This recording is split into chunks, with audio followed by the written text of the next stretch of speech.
wọ́n ti tẹ̀lú ńlá síbi gan o.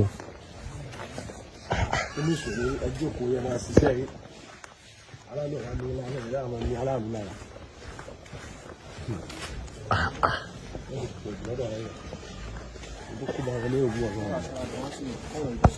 Yes. Obviously, check us inside bus. Yes.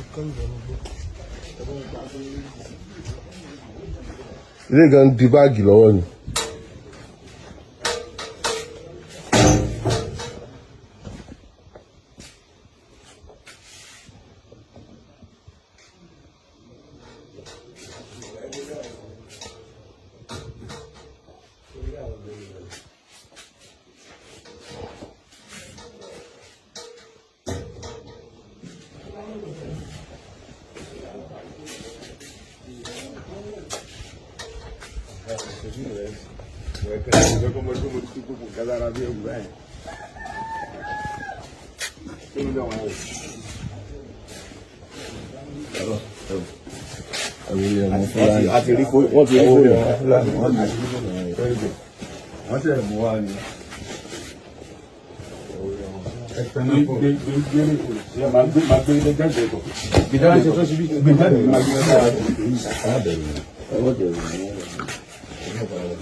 Wọ́n bá jù dáadáa ọ̀dọ́ kù.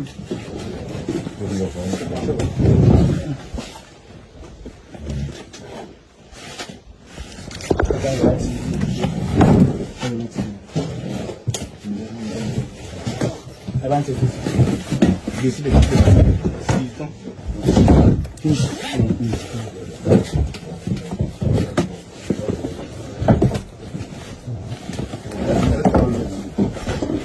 Tu es là, non?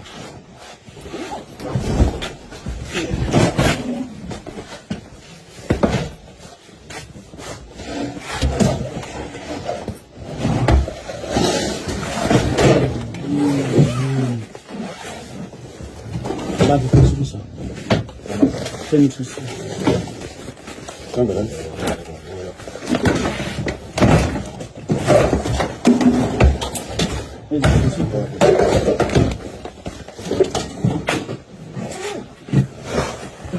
Tó bá ti jẹ́ pé ṣe ń kẹ́ fún àwọn ọ̀kadà àbí. àwọn ọmọ kéékèèké yẹn wọ́n burú gan wọn ò ṣe trust. eléyìí ọmọ yìí tó bá ti fẹ́ bá ipò àjẹ lókun ilé wa gbogbo àwọn àmì èyí tí mo sì gábà kò sí ilé wa tí ilé bá fẹ́ bá lóko ilé wa jẹ lókun ṣùgbọ́n ó jẹ́ sọ́mọ kan ní ṣe ọ̀wà ló ń ṣe ẹ̀jẹ̀ ká wọ́n sọ pé ṣé wọ́n máa gbé ọ̀dọ́ inú rẹ̀ ló mọ̀ má sọ pé àwọn ọmọ táwọn ṣe àwọn èèyàn ṣe pọ̀.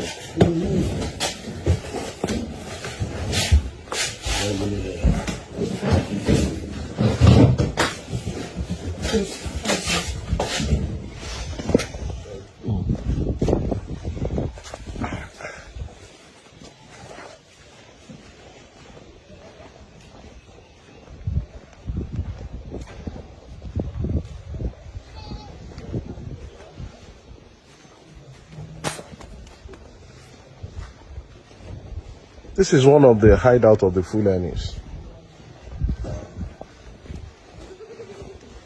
Almost 30-minute drive to the main road.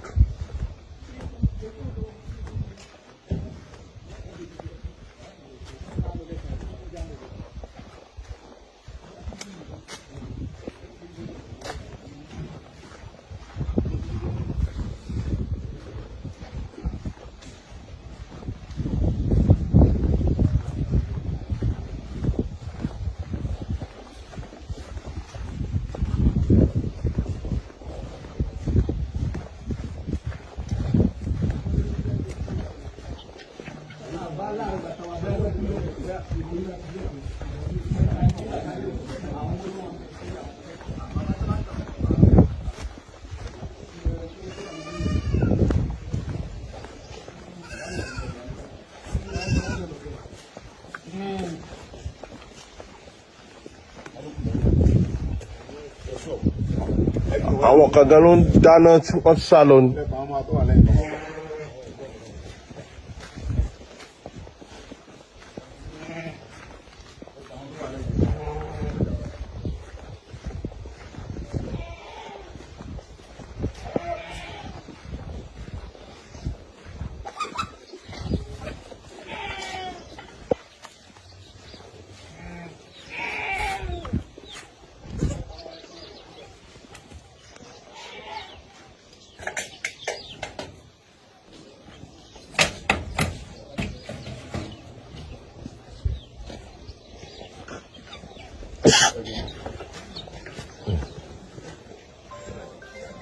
wọ́n kàn ń ṣayé lọ ń bí mi.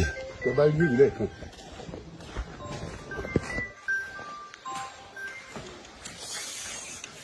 àwọn àgbà ni wọ́n dẹ̀ dá lulẹ̀ onírú ẹ̀ lọ wọ́n kàn dẹ̀ ń yọ ọlẹ̀ lọ.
bóyá pálásì ọ̀bọ tó fi ẹni tó fi jọba ni.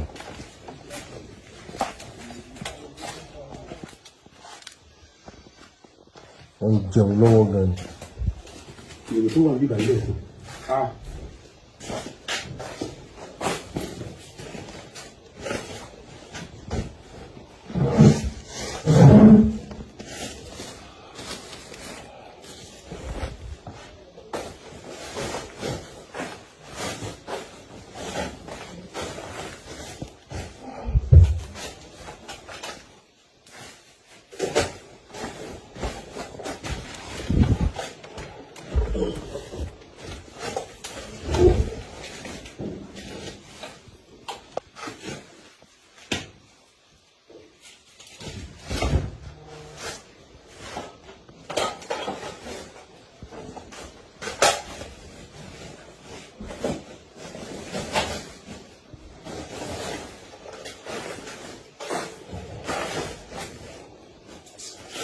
èrò tó wà ní ìbàlẹ̀ ẹ̀kọ́.